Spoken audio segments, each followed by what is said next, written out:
Day four में हमने वही एक्सरसाइज करनी है 4.1, उसका क्वेश्चन नंबर 13 करेंगे। क्वेश्चन नंबर 13, अब इसमें भी वही काम है, अंडरवुड की फॉर्म है। अंडरवुड को सबसे पहले अंडरवुड को ख़त्म करना है, और अंडरवुड के साथ अगर कोई वैल्यू है तो उसको भी हटा दे, क्योंकि अंडरवुड को हमेशा अकेला रखते हैं, बाकी जो वैल्यू होती है उसको राइट हैंड साइड पे ले जाते हैं। तो ये तो वैसे ही सिंपल ही दिया गया है, तो स्क्वायर ले लें दोनों तरफ, स्क्वायर ले लिया, ये अंडरवुड से स्क्वायर कैंसिल हो गया, ये फिर वही a माइनस बी का square, A square plus B square minus 2ab, तो ये n स्क्वायर प्लस इधर आएगा तो माइनस 5n माइनस 2n हो जाएगा, प्लस 1 है, 9 इधर आएगा माइनस 9, तो हमारे पास क्या होगा n स्क्वायर माइनस 5 और माइनस 2 माइनस 7 और माइनस 8 इक्वल टू 0।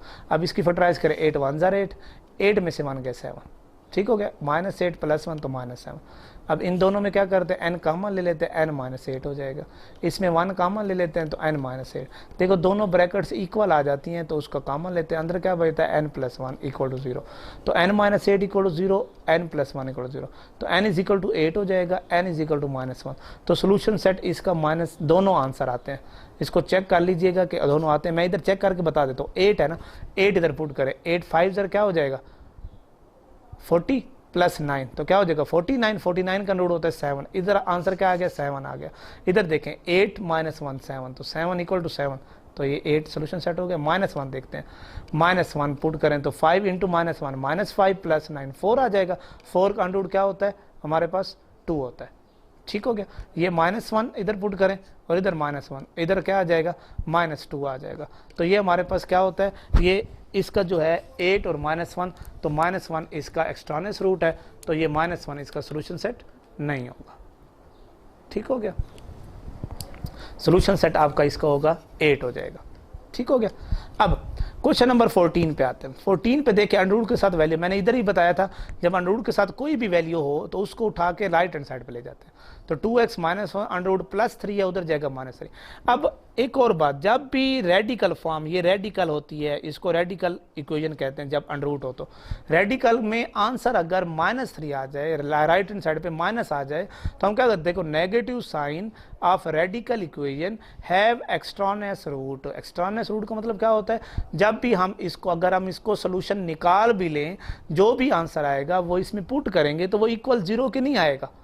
तो पहले ही हम इसलिए बता देते हैं, जब भी माइनस आ जाता है किसी भी रेडिकल इक्वेशन का, तो उसको हम क्या कहते हैं कि नेगेटिव साइन को हम कहते हैं ये एक्सट्रानेस रूट है, क्योंकि स्क्वायर रूट की जो वैल्यू होती है हमेशा पॉजिटिव होती है, नेगेटिव कभी भी नहीं होती है। ये आपका ऑब्जेक्टिव भी आता है, एमसीक्यूज भी आता है बोर्ड के पेपर में, कि जब भी अंडर रूट हो और इक्वल टू माइनस के इक्वल हो तो इसका सोल्यूशन सेट उन्होंने लिखे होते हैं, और एक जो ऑप्शन होता है वो माइनस का भी एम्प्टी का भी होता है।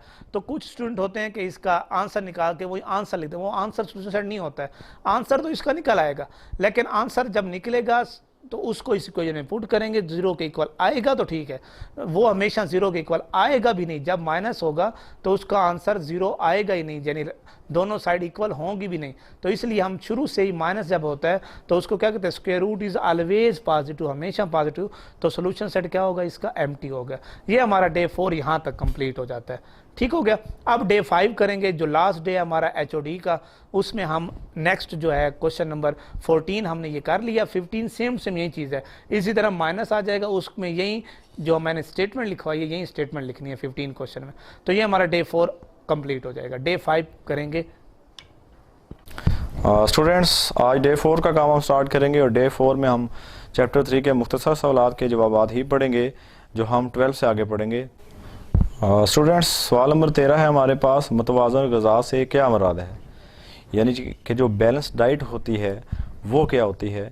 तो इसका जवाब वो आपको बता रहा है कि मतवाज़न ग़िज़ा ऐसी ग़िज़ा है जिसमें तमाम ग़िज़ाई अज्ज़ा मौजू तनासब के साथ मौजूद हों, ताकि वो जिस्म की नशोनुमा और सेहत के लिए दरकार ज़रूरतें पूरी कर सकते हैं, मतवाज़न ग़िज़ा कहलाती है।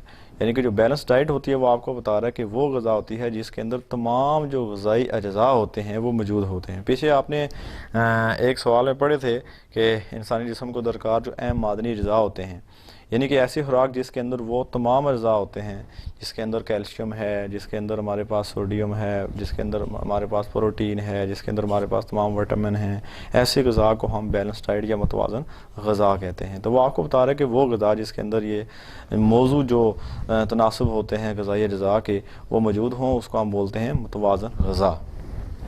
तो ये बड़ा अहम सवाल है, ये आपके पेपर में भी आ जाता होता है। तो दूसरा आपको ये पता भी होना चाहिए कि हमारी जो बैलेंस डाइट या जो मुतवाज़न ग़िज़ा होती है वो क्या होती है। तो सवाल नंबर 14 जो है वो हमारे पास वो है, बूढ़े अफराद के लिए मुतवाज़न ग़िज़ा बताइए। यानी कि जो उम्र सीधा लोग होते हैं, जो बूढ़े अफराद होते हैं, वो आपको बता रहे हैं कि उनके लिए कौन सी खुराक दरकार होती है, या उनके लिए जो खुराक होती है वो कौन सी होती है जिसको हम मुतवाज़न ग़िज़ा कहेंगे या बैलेंस डाइट कहेंगे। तो इसके जवाब में वो लिखता है कि बूढ़े अफराद की ग़िज़ाई ज़रूरियात जवानों की खुराक की ज़रूरतों से मुख्तलिफ होती है। बड़ी उम्र में चूँकि जिस्म मशक्क़त नहीं करता, लिहाजा ग़िज़ा में नशास्तादार अज्जा चिकनाइयाँ कम होनी चाहिए। इनको दूध, खीर, फल और सब्जियों वगैरह जैसी खुराक देनी चाहिए ताकि वो आसानी से हज़म कर सकें। तो इस तरह वो आपको बता रहे हैं स्टूडेंट्स के जो बूढ़े अफराद के लिए मुतवाज़न ग़िज़ा हमें चाहिए होती है, उसमें क्योंकि जो बूढ़े अफराद होते हैं उनकी ग़िज़ा जो होती है वो जवानों की खुराक से वो ज़रा मुख्तलिफ होती है, डिफरेंट होती है। तो आपको बता रहे हैं कि जो बूढ़े अफराद होते हैं, जो उम्र सीधा लोग होते हैं, क्योंकि वो ज़्यादा मशक्क़त वाला काम भी नहीं कर सकते, तो उनके लिए जो ग़िज़ा दरकार होती है, जो बैलेंस डाइट होती है, उसमें वो आपको बता रहा है कि एक तो नशास्तादार अज्जा होते हैं और जिसमें चिकनाई कम हो। इसमें वो आपको बता रहा है कि दूध का वो इस्तेमाल करें, खीर, फल और सब्जियों वगैरह का इस्तेमाल करें, ये उनके लिए मुतवाज़न ग़िज़ा कहलाती है। सवाल नंबर 15 है कि अर्तबात से क्या मुराद है। अर्तबात को इंग्लिश में बोलते हैं कोऑर्डिनेशन। तो कोऑर्डिनेशन से क्या मुराद है, तो इसके जवाब में वो लिखता है कि इंसानी जिस्म के अंदरूनी हज़ार दिल, फेफड़े, गुर्दों और मादे पर मुश्तमिल होते हैं, जो बेक वक्त यानी एक ही वक्त में एक दूसरे के ताउन के साथ अपना काम सर अंजाम देते रहते हैं और जिस्म के एक इकाई के तौर पर काम करने के लिए हज़ा का बाहमी ताउन और यकजहती के लिए कायम निज़ाम को निज़ाम अर्तबात या कोऑर्डिनेशन कहते हैं। यानी कि हमारे जिस्म के अंदर वो आपको बता रहा है कि जो अंदरूनी हज़ा होते हैं, जिसमें हमारे पास दिल, फेफड़े, गुर्दे वगैरह शामिल हैं, ये एक ख़ास सिस्टम के तहत, एक ख़ास निज़ाम के तहत हमारे जिस्म के अंदर काम सर अंजाम देते हैं और ये जो सिस्टम है वो एक कोऑर्डिनेशन की सूरत में काम करता है जिसका नाम अर्तबात है। इस निज़ाम को हम अर्तबात कहते हैं। तो सवाल नंबर जो 15 है वो इधर तक है। सवाल नंबर हम 16 स्टार्ट करते हैं और वो है हार्मोन कैसे पैदा होते हैं। हार्मोन कैसे पैदा होते हैं, ये है हमारे पास सवाल नंबर 16। तो इसके जवाब में वो लिखता है कि इंसानी जिस्म में बहुत से एंडोक्राइन गुदूद होते हैं। अब ये हम आगे डिटेल के साथ हम पढ़ेंगे अगले लेक्चर में कि ये एंडोक्राइन गुदूद कौन कौन से होते हैं, इनकी इकसाम कितनी होती हैं और इनके क्या फ़राइज़ होते हैं, क्या फंक्शंस होते हैं, ये हम अगले लेक्चर में पढ़ेंगे। और इसमें वो आपको बता रहा है कि इंसानी जिस्म में बहुत से एंडोक्राइन गुदूद होते हैं जो मखसूस किस्म के कीमियाई मरकबात खारिज करते हैं, जिन्हें हार्मोन कहते हैं। कि यानी कि एंडोक्राइन जो होते हैं, जो मखसूस किस्म के कीमियाई मरकबात हमारे जिस्म से खारिज करते हैं, उनको हम हार्मोन कहते हैं। इस तरह स्टूडेंट्स डे 4 का काम भी हमारा मुकम्मल हुआ। मैं उम्मीद करता हूँ कि आप इन क्वेश्चंस को अच्छे तरीके से याद करेंगे, अपने नोटबुक्स के ऊपर लिखेंगे भी। अस्सलाम वालेकुम स्टूडेंट्स, डे 9 में आपको वेलकम कहते हैं। आप संडे की छुट्टी कल गुजार चुके हैं, आज मंडे है, तो आज आपने आगे रीडिंग करनी है और सवालों के बाकी जवाब याद करने हैं। जी स्टूडेंट्स, आज हमने यहाँ से रीडिंग करनी है। मिर्जा साहब दिल्ली के शुरफा के एक मुतमव्वल खानदान के चश्मो चिराग थे। ठीक है, मुतमव्वल खानदान कौन सा होता है? खाता पीता खानदान। उसके चश्मो चिराग थे। तराहा बैरम खान से आगे, तराहा कहते हैं जिस तरह आप चौराहा होता है ना, चौराहा जिसके 4 सड़कें मिलती हैं, इस तरह तराहा होता है जहाँ 3 गलियां या 3 सड़कें मिल रही हों और उसका नाम बकायदा होता है। हर चौराहे का नाम होता है, हर तराहे का भी नाम होता है। तराहा बैरम खान से आगे बढ़कर एक रास्ता सीधे हाथ को मुड़ जाता है। इसी के नुक्कड़ पर मिर्जा साहब का आबाई मकान था। इसी इलाके में सर सैयद अहमद खान का कदीम मकान भी था। सैयद साहब से भी मिर्जा साहब की अजीजदारी थी और मुंशी ज़का-उल्लाह से भी उनकी कराबतदारी हो गई थी। अभी आखिर में हम देखेंगे कि ये दोनों कौन थे। अगर 50-60 साल पहले दिल्ली के मुसलमान शुरफा में अंग्रेजी तालीम को अच्छी नज़र से नहीं देखा जाता था, मगर सर सैयद ने मुसलमानों के इस गलत नज़रिए की बहुत कुछ इस्लाह कर दी थी। उसी ज़माने में दिल्ली के दो नौजवानों ने आला तालीम हासिल करके इल्मी हलकों में नमूद हासिल की। नमूद कहते हैं शोहरत को। एक प्रोफेसर मुश्ताक अहमद जाहिदी थे और दूसरे प्रोफेसर मिर्ज़ा मोहम्मद सईद। मिर्ज़ा साहब ने इस सदी के आगाज़ में लाहौर के गवर्नमेंट कॉलेज में तालीम हासिल की। उनके उस्तादों में अल्लामा इकबाल भी थे, जिनसे उनके मुखलिसाना ताल्लुकात आखिरी दम तक कायम रहे। अंग्रेज़ी अदबियात में एमए की सनद लेने के बाद मिर्ज़ा साहब ने 1906-07 में 2 साल अलीगढ़ में पढ़ाया और इसके बाद गवर्नमेंट कॉलेज लाहौर ही में अंग्रेज़ी के प्रोफेसर हो गए। पंजाब के बेशतर आला उहदेदार मिर्ज़ा साहब के शागिर्द थे। पितरस और ताज ने भी यहाँ तक देख लेते हैं, पितरस और ताज तक कि कुछ ऐसे आपको नाम नजर आते हैं शख्सियत के। हम उन शख्सियत के बारे में पढ़ लेते हैं। सैयद अहमद खान का नाम हमने देखा, वो कौन थे? मुसलमानों में जदीद तालीम के फ़रोग़ के लंबरदार थे। अलीगढ़ में एमए कॉलेज कायम किया जो उनकी वफात के बाद यूनिवर्सिटी बन गया। हमने दूसरा नाम पढ़ा मुंशी ज़का-उल्लाह का। ये भी सैयद अहमद खान के करीबी दोस्त और साथी थे। तहकीक और तसनीफ और तराजम में नाम पैदा किया। पितरस बुखारी बहुत मशहूर जो है मारूफ बुलंद पाया मज़ाह निगार थे, अंग्रेजी अदबियात के उस्ताद थे। और ताज जो लिखा हमने पढ़ा भी, ताज से मुराद सैयद इम्तियाज़ अली ताज हैं, बहुत बड़े अदीब हैं, ड्रामा नवीस थे। अनारकली उनका मारूफ ड्रामा है। तो आगे हम पढ़ते हैं। अब पितरस और ताज ने भी मिर्ज़ा साहब से इक्तसाबे इल्म किया। इक्तसाबे इल्म किया मतलब इल्म हासिल किया। बाद में पितरस खुद अंग्रेजी के प्रोफेसर हो गए थे, मगर अपनी गैर मामूली काबिलियत और जहानत के बावजूद मिर्ज़ा साहब की इल्मियत के आगे अपने आप को हेच समझते थे। हेच का मतलब होता है हेच समझना, यानी अपने आप को कमतर समझना। मैंने बारहा पितरस को मिर्ज़ा साहब की खिदमत में हाजिर होते देखा है। पितरस को मैंने किसी और का इतना अदब एहतराम करते नहीं देखा, यहाँ तक कि वायसराय हिंद का भी। वायसराय हिंद उस जमाने में होता था, अंग्रेजों की हुकूमत थी, तो वायसराय हिंद का भी इतना एहतराम नहीं करते थे जितना वो पितरस बुखारी जो है मिर्ज़ा साहब का करते थे। पितरस के सिलसिले में एक दिलचस्प वाकयात याद आ गई। पितरस ऑल इंडिया रेडियो के डायरेक्टर जनरल हो गए थे, मगर पुराने दोस्तों से रस्मो राह में भी जरा भी फर्क ना आने पाया था। मिर्ज़ा साहब को उन्होंने किसी न किसी तरह आमादा कर लिया कि रेडियो से कभी कभी तकरीर नशर किया करें। दो एक तकरीरों के बाद मिर्ज़ा साहब ने कॉन्ट्रैक्ट वापस करने शुरू कर दिए। शुदा बात पितरस तक पहुंची, यानी होते होते हाजिर होकर वजह दरियाफ्त की। मिर्ज़ा साहब ने फरमाया, तुम्हें इस्लाह देने के बाद ये मंजूर नहीं कि तुम्हारे शागिर्द मुझे इस्लाह दें। पितरस ने बड़ी माजरत की, मगर मिर्ज़ा साहब आइंदा नशर के लिए आमादा नहीं हुए। अगले दिन दफ्तर में क़यामत आ गई। पूरे स्टाफ को जमा करके उन्होंने ब्रॉडकास्टिंग के हुस्न इखलाक पर एक तवील लेक्चर दिया। बात तो खुली गई थी। स्टेशन डायरेक्टर ने तकरीरों के इंचार्ज को बुलाकर कहा, अगर अपनी खैर चाहते हो तो मिर्ज़ा साहब को मना कर लाओ। उसको मालूम नहीं था कि मिर्ज़ा साहब पितरस के उस्ताद हैं। हस्बे दस्तूर अपनी कार्रवाई दिखाने के लिए उसने उनके मसवदे में से 1-2 फिक्रे निकाल दिए थे। इन फिक्रों का निकालना इसका नौकरी से निकाले जाने का पेश कहमा हो गया। भागा मिर्ज़ा साहब की खिदमत में, माफ़ी मांगी, हाथ जोड़े। मिर्ज़ा साहब ना माने, बोला तो हजरत मेरी नौकरी गई, बाल बच्चे भूखे मरेंगे और आपको दुआएं देंगे।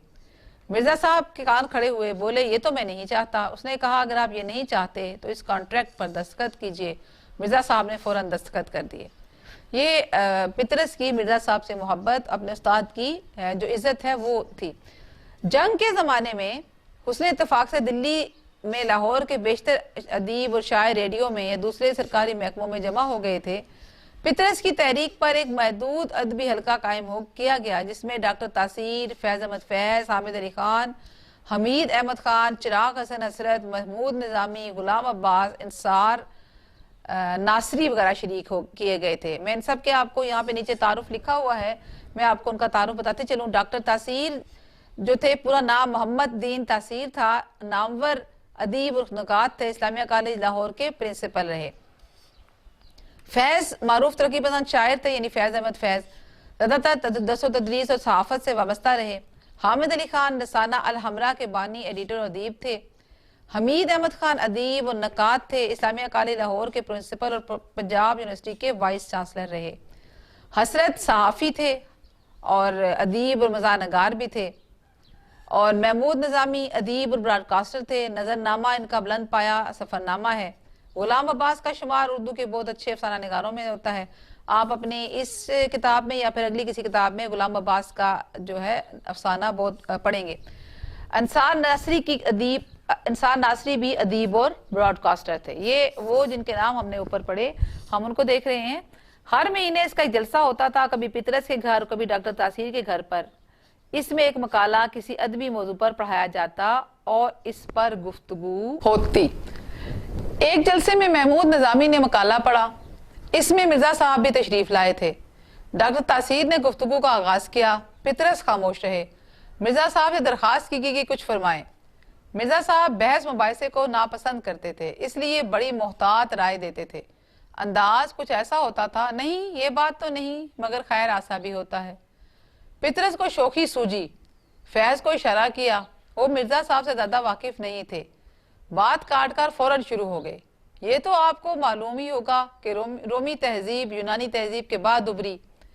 इतना तो उनका कहना था और मिर्जा साहब का जलाल में आ जाना। जी हाँ, मैं जानता हूँ और ये भी जानता हूँ कि अब ये आगे इन्होंने डाल डाली है, पुरानी तहजीबों की तारीख का एक दरिया था कि उमड़ा चलाता था। इस दिन मुझे भी अंदाजा हुआ कि मिर्जा साहब के सीने में इल्म की कितनी दौलत भरी पड़ी है। फैज पेशेमानी से बार बार मिर्जा साहब की तरफ देखते थे। पितरस दिल ही दिल में हंस रहे थे कि देखा, इसे कहते हैं इल्म का समंदर। हम सब दम बखुद साकित बैठे मिर्जा साहब को आंखें फाड़े देख रहे थे। पितरस ने मिर्जा साहब के जलाल को खत्म करने के लिए फौरन चाय का सामान रखवाना शुरू किया और खुदा खुदा करके मिर्जा साहब का जलाल रफा हुआ, यानी खत्म हुआ। यहाँ तक आप रीडिंग कीजिए और अब आगे सवालों के जवाब करते हैं। जी स्टूडेंट्स, सवाल नंबर 4 पढ़ते हैं आज हम। सवाल नंबर 4 है, मिर्जा साहब की किन 2 कौमी शख्सियात से अजीजदारी थी?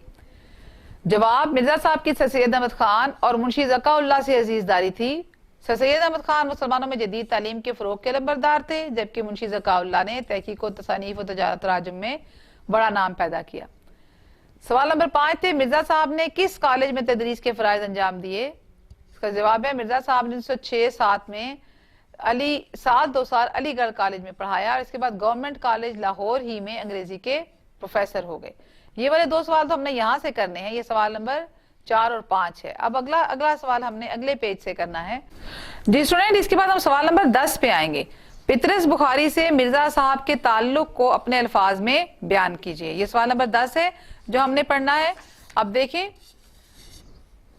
इसका जवाब, पितरस बुखारी मिर्जा साहब के शागिर्द थे। बाद में पितरस बुखारी खुद भी अंग्रेजी के प्रोफेसर हो गए। मुसन्निफ का कहना है कि मैंने बारहा पितरस बुखारी को मिर्जा साहब की खिदमत में हाजिर होते देखा है। पितरस को मैंने किसी और का इतना अदब एहतराम करते नहीं देखा जितना वो मिर्जा साहब का करते थे। ठीक है, अब एक जुमला हमने पढ़ा था, उसी का सवाल बनाया गया है कि सवाल नंबर 11 है, आलिम की मौत आलम की मौत होती है।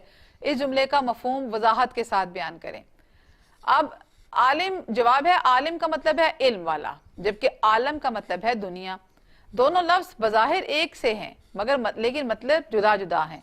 कहने का मतलब यह है कि किसी आलिम यानी अहले इल्म की मौत वाक़या हो जाए तो ये एक आलम यानी एक अहद और एक पूरे दौर की मौत होती है। ठीक है, यहाँ तक आपने सवालों के जवाब जो हैं वो लिखने और उनको याद करना है।